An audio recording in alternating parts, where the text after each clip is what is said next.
you today to virtual interviewing strategies for today's changing job market. Even before the pandemic, virtual interviewing was becoming more popular, but during the pandemic, it was the only way that employers were interviewing candidates. Today, we will be learning about how virtual interviews work, preparing for the virtual interview, and knowing all of that, you will also learn strategies to grow confidence and ace the virtual interview.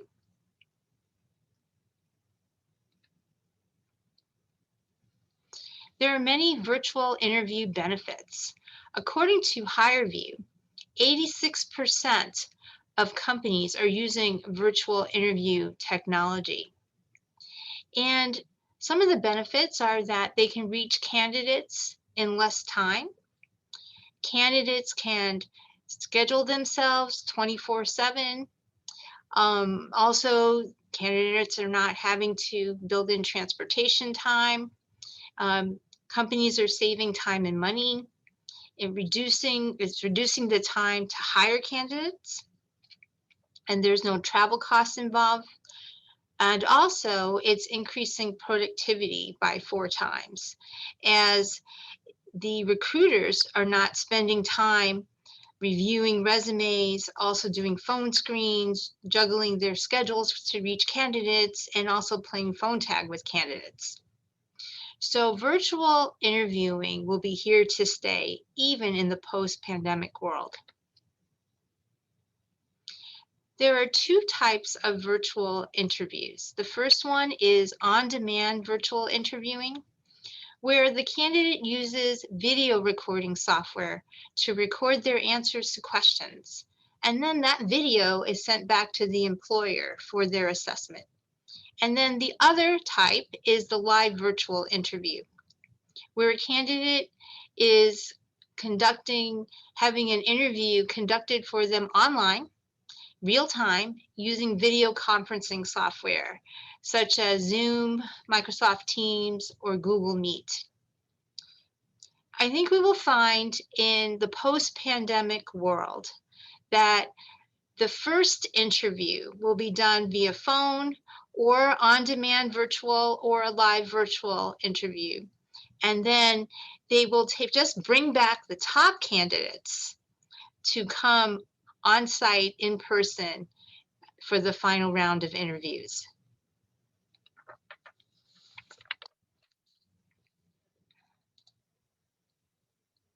Okay, everyone see this? Okay, thanks. All right, so how virtual interviewing works? Well, it's integrated with applicant tracking systems. And how that works is companies will program a computer with keywords, and then they'll take a stack of resumes and put it through the system, and the computer's using AI technology to track for those keywords. And so if you have 70, usually about 70% as a threshold, 70% matching of the keywords, you'll get an interview. And if you don't, you won't. And then they'll take those candidates that are going to have an interview and then invite them to have an on-demand video interview. And artificial intelligence will rate the interview. They'll look for intonation, a tone of voice. They'll look at your facial expressions, your eye tracking, body language, and also your word choice. And then recruiters will watch it.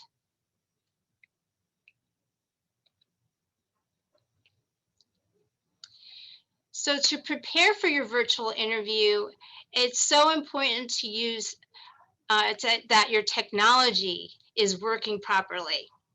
So you want to set the stage for your virtual interview. Your web camera needs to be, you need to be in the center of your screen. I don't know about you, but I've been on so many different Zoom calls this year, and I've seen like people's chins in the camera or just the top of their heads, and I can't even see their face. So you want to Frame yourself in the center. And then also you want to check your microphone. You don't want to be too loud, but you don't want to be too soft. And make sure your internet connection is strong. So if you're sharing an internet connection with others in your apartment, let's say, you may want to let them know that you have this interview, and that if they could stay off maybe some of their devices so you don't lose connectivity.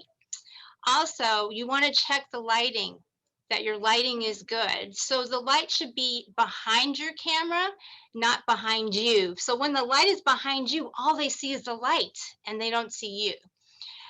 One idea you could do is you could take your cell phone and then pretend like you're taking a selfie, and then see what you look like with the lighting, and that'll give you an idea of how you can make some adjustments.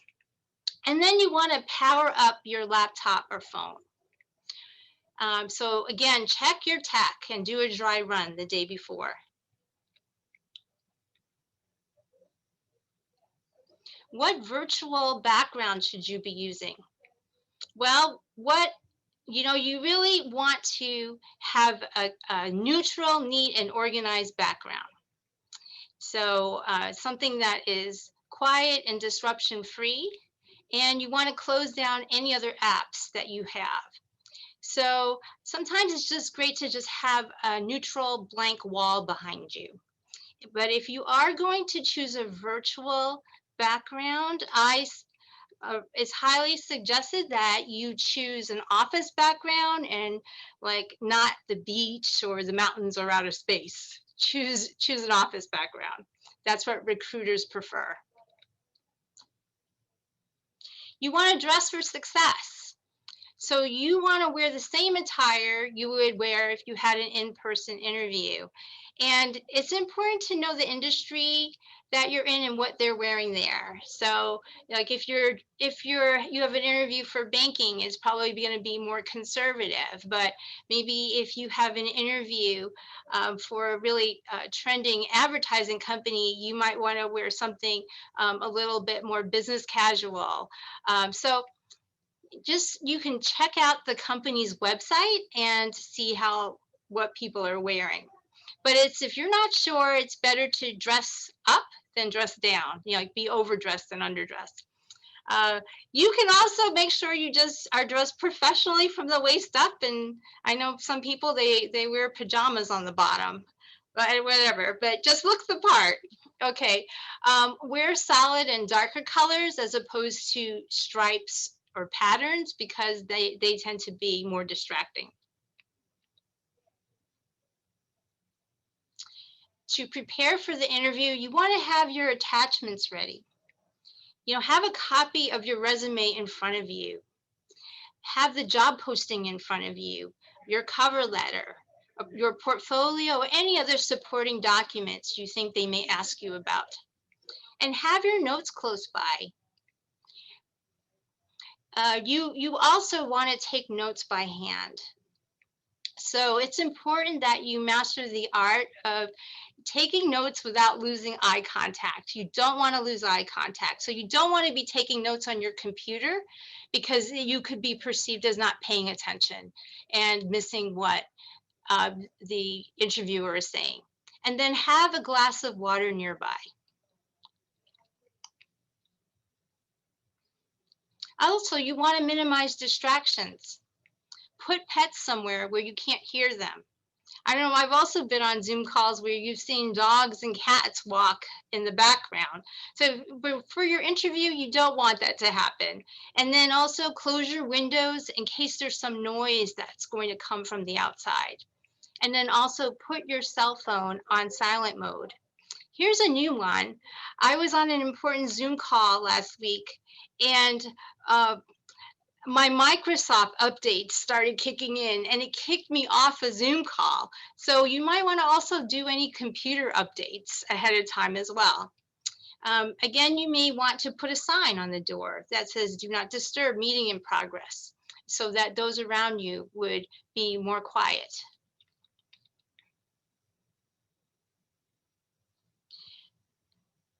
So nonverbals are so important. 93% of communication is nonverbal.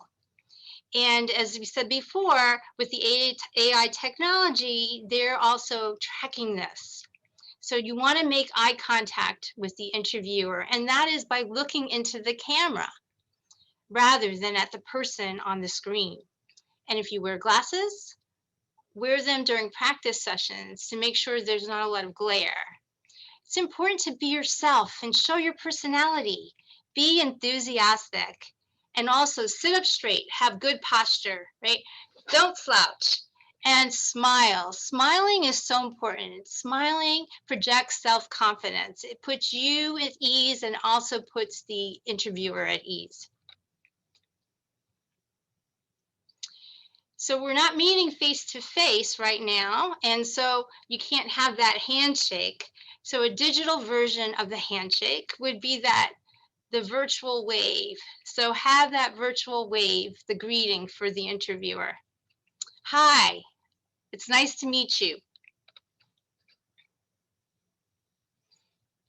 You want to practice with technology advance, which means you want to record your answers on your cell phone or your laptop, and then you want to play them back to, and you want to see where you can tweak certain answers. Also, tweak the lighting or the sound, all of the things that we talked about, in addition to your answers. You can do mock interviews using Zoom or using Teams with another person, with us in graduate business career relations. Also, we have a great tool called Big Interview that you can access through the hofstra.edu/career hub. There, you can do a practice interview, a general practice interview, and also one by industry. And I know that many students have used this, and it's really helped them a lot to land the job and improve their interviewing skills. So I highly recommend you take advantage of it.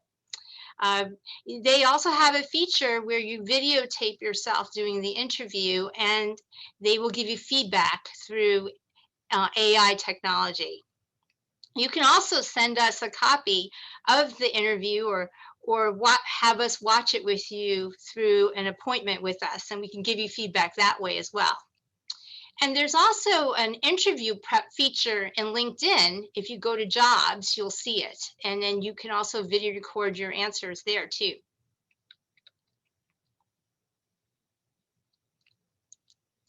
You want to practice your elevator pitch. So often the first question in an interview is, tell me about yourself. And that, first impressions are lasting impressions. So you want to do a great job on that elevator pitch. You want it to be 30 seconds or not more than 2 minutes long. And, you want to be able to say who you are professionally, any expertise or highlights, or maybe even one accomplishment, and what your value proposition is. You really want to make it relevant to the job that you're interviewing for. So you can't use the same pitch every time. You really have to know your audience. In this case, you really need to look at the job posting and study it and really think about how you're going to answer it. You want that recruiter to hear your elevator pitch and think, wow, this candidate really knows what we're looking for in a candidate, and they have a lot of the qualities that we're looking for. For example, hi, my name is Lauren, and I am an MBA in marketing and business analytics, and I'll be graduating in May. Last summer, I had an internship in marketing and analytics at 1-800-Flowers, and I managed their social media campaigns as well as used analytics to track the success of their campaigns. And we were able to grow their brand and sales by 10%. So I'm looking for an opportunity to work in marketing and analytics at your company to help you grow your brand and sales. So that's an example of an elevator pitch. So you want to practice your 5 relevant STAR stories. A STAR story is it's your interview story. It is when the interviewer will ask you, give me an example of. Okay, so whether it would be your leadership skills or teamwork skills or whatever, you want to be able to use this format, STAR, because it's clear, concise, and compelling. So S stands for situation, T, task, A, action, what you did, and R is the result. Explain the impact you made or the lessons learned. Quite often, when I hear students in practice interviews, they don't take the time to really describe the problem or the situation or the result. They really only focus on the task and the action.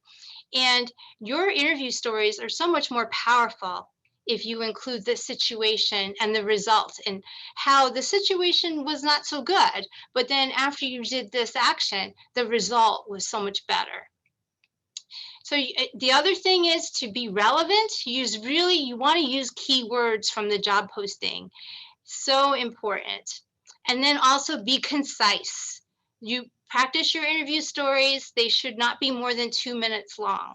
And then also don't memorize them. Just memorize the keywords. So I'll give you an example of a STAR story. So a student who was applying for a position at Henry Schein spoke to an alumni and found out that they were hiring for this role where they needed somebody to learn a new system and then train their employees on the new system and ensure the rollout went smoothly. Well, when this student found out about that, she realized she had gained some similar experience at American Express prior to coming to Hofstra. And so when she had the interview, she was able to give this relevant STAR story. And she said, well, when I was working at American Express, we were also rolling out a new system.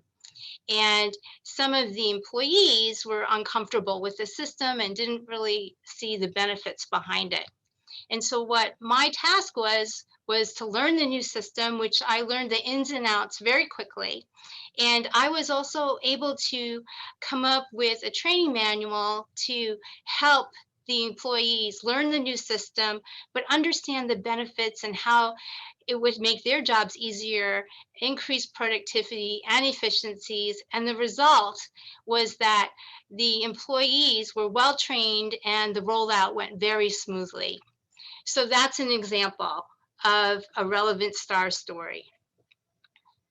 And then you could tie it back to say, well, I understand that you're also going to be rolling out a new system, and I would love to help you with that as well. Here's some of the questions that we recommend that you practice with. These are like the top questions that you'll be asked in the first interview. So with human resources. So again, the first one is tell me about yourself, which is the elevator pitch. And then the second, why do you want to work for us? It's so important that you research the company. And you should know some facts about the company. So for example, let's say you want to work at Northwell Health. Well, here's a fact you might want to, if you research them, you might want to say, well, we know that Fortune rated them as one of the top 100 companies, best companies to work for. And I also know that they're the only healthcare company that's in New York that was ranked in the top 100. And I know also from speaking with alumni that work there, it's a great place to work. So that's an example. Also, what do you like most about the position? So again, it's studying the job posting and seeing where you have relevant experience, and then you're able to tie it in. Also, what are your greatest strengths? So you're going to want STAR stories for this. But look at the job posting. Choose strengths that are listed under the requirements on the posting. And what is one weakness? So here you want to talk about a weakness that's not important to the job, but it's an area that you've actually been working on improving. So you state what that weakness is, but you spend more time talking about how you've been improving. And then what is your greatest accomplishment? This is a great chance for you to shine. So really think through what that is.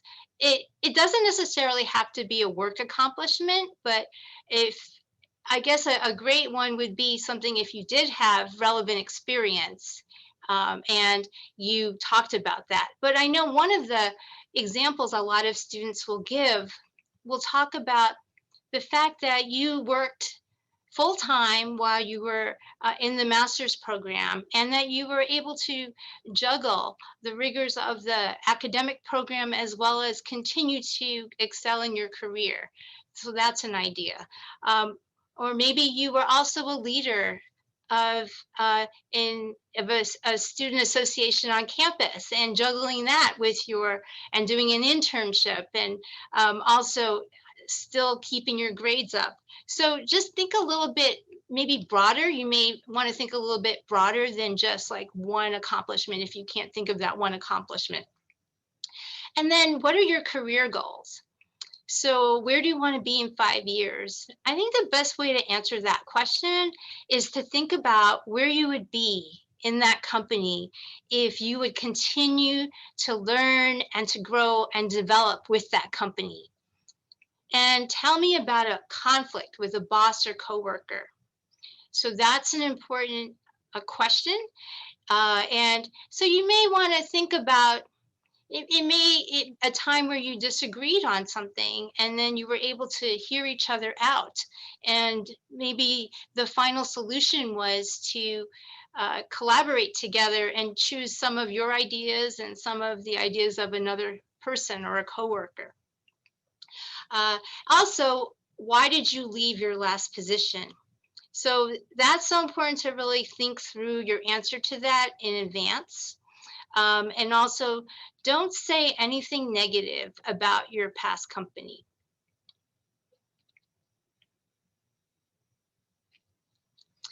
So there's a lot of companies that are continuing to do remote work and offer remote work in a hybrid way. So some are doing it remote fully, and some are doing it part-time. You're going to work part-time from home and part-time in the office. So remote work is here to stay.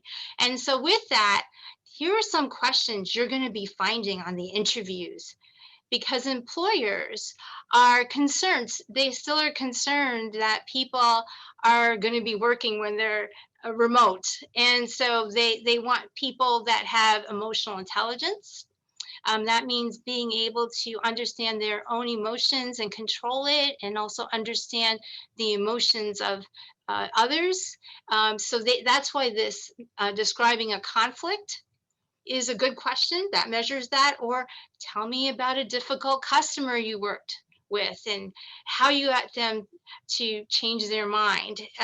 And also give me an example of how you were calm under pressure. They're also looking for initiative. So, because they're not looking over your shoulder when you're working at home. They don't know what you're doing. So they want to make sure that they're hiring people that take initiative. So they may say, describe a problem you faced, and when you recommended and implemented a solution, or when you saw a need and you just stepped in and you helped. Time management skills. Give me an example of when you had to accomplish multiple tasks while meeting tight deadlines. Also, they'll ask you leadership and teamwork questions. And then they also were looking for employees who will be flexible and independent. So if you can give an example of that. So you want to, again, prepare your best star stories. So here are some strategies to ace the interview. Again, you want to do that research about the employer. So, know some facts and impress them with your knowledge of the company. Also, find and practice interview questions. So you can look on Glassdoor, and people that have had interviews are posting the actual questions they were asked. And then practice your interviewing skills while you're doing your job search. So don't wait until you find out you have an interview to start preparing for your interview, because you're not going to have a lot of time. You may have 1 or 2 days, you may have finals coming up. So start practicing your best star stories and your elevator pitch now, so that the night before the interview, you're more spending time tweaking your interview stories and making it more relevant to that employer rather than starting from scratch. And then optimize your endings to questions. So if I was saying that star story, well, to summarize, that shows why I really enjoy being a leader, or to summarize that I really enjoy teamwork. And so, just bring it back to the original question and summarize it. And also network to find out more about what the company needs. So you can network with Hofstra alum to find that out. I know that I was helping a student who wanted to get a position at Deloitte, and he had an interview, and I helped him connect to an alum who was working at Deloitte, and he was able to talk to that alum that night before the interview to find out really what the office needed, the department needed. And he was able to tweak his interview answers so it would be more relevant to that employer. And guess what? He landed the job. One thing I did not put on here is really know what the culture is of the company. You can look on their website, you can look on Glassdoor. A lot of times people just prepare their answers to, can they do the job? But employers are also looking for, will you fit in? Will you fit into their department or their company? So if they say that they're innovative and collaborative in their culture, have a star story for that, or say that that is one of your strengths. Hopefully that's one of your strengths. So the other thing is to try to get multiple interviews. So if you get one interview, that's great, but don't stop applying for jobs. Keep applying. And then get another interview, and then keep applying and get another interview. Then you have more choices. And that will also put less pressure on you when you're doing the interview. And the other tip is to just take some deep breaths, a few deep breaths before the interview, and it can really have a calming effect on you. Going back to on-demand interviews and what you can expect. So you will have an opportunity to read the platform instructions and do that. Don't skip that step. Read it carefully. Also, practice 1 to 2 questions before the real interview. So they'll give you some practice questions.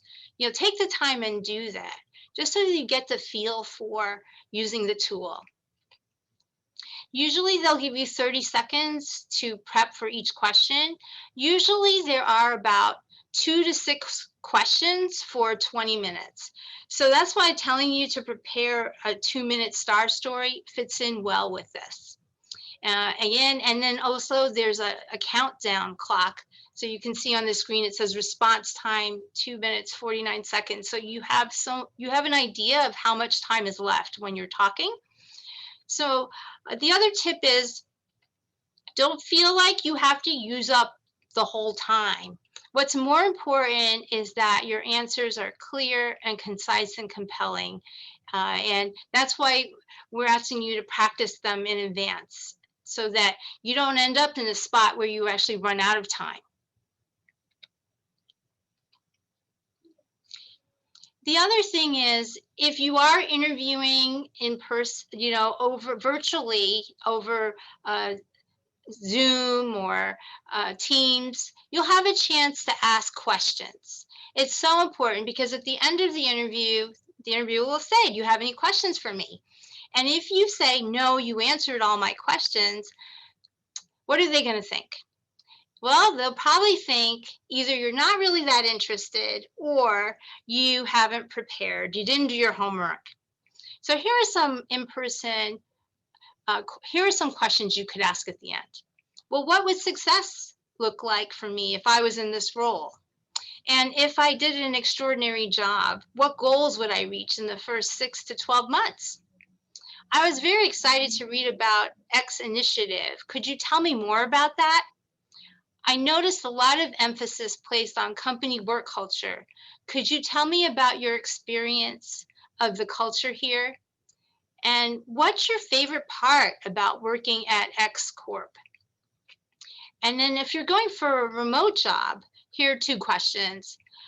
How does your company monitor remote work? And what tools do you use to collaborate? After the interview, you want to send a thank you email. Express your thanks for the interviewer's time. Briefly reinforce why you're interested, why you're a good match, and add something that you and the interview discussed while getting to know each other, and that would make you the best candidate. You may want to add relevant examples of your work, or if a problem came up that that company needs help with, suggest a solution to that problem. That really works out well. And then close your email by again reiterating your appreciation and then asking about next steps. So your next steps are to practice your elevator pitch and your relevant star stories. Do a tech check of and also practice using big interview, and also try to network with alumni before the interview. And again, please make an appointment with Graduate Business Career Relations to do a virtual mock interview. We're here to help you, and we love to see you ace your interview and get the job. I also wanted to share some upcoming events that we have for the rest of the semester. We are going to have global participation in the global EFMD career fairs, and that is next week, April 19 to 23. Go into the Career Hub and select EFMD. There are hundreds of great Fortune 100 and 500 companies participating, and these are US companies. Some are Mars, Boston Consulting Group, Bain, SAP, Cisco, Verizon, Novartis, so many more, just naming a few. Also, next Thursday at the same time, we'll have a career webinar, Leverage Your LinkedIn Network and Get Hired. And that'll be at 12:15. 94% of recruiters look at your LinkedIn profile and consider that in the hiring. So you want to make sure yours looks powerful and great. And then also, we'll be doing these ZARB virtual networking chats. You'll be learning more about that. It's not on Handshake yet, but it will be soon. And it'll be on Tuesday, April 27 from 4 to 6, and then Thursday, April 29 from 5 to 7, where you'll have a chance to meet one-on-one virtually with a Hofstra alum to ask them questions about their job and career. And we have some great alum participating from Amazon, American Express, Northwell, Samsung, BSE Global, to name a few. So we hope that you'll join us for that. Again, GBCR is happy to assist you. That's our team. Patrick Halton is our executive director, and Catherine Fisher is our manager of technology and associate director, and myself. And I put the QR code. If you'd like to make an appointment, please click that and make an appointment with us. We're here to help you, and we want to see you reach your career goals. So now I'd like to stop the presentation. Thank you so much for participating with us, and we have a time of Q&A. So if you have any questions, if you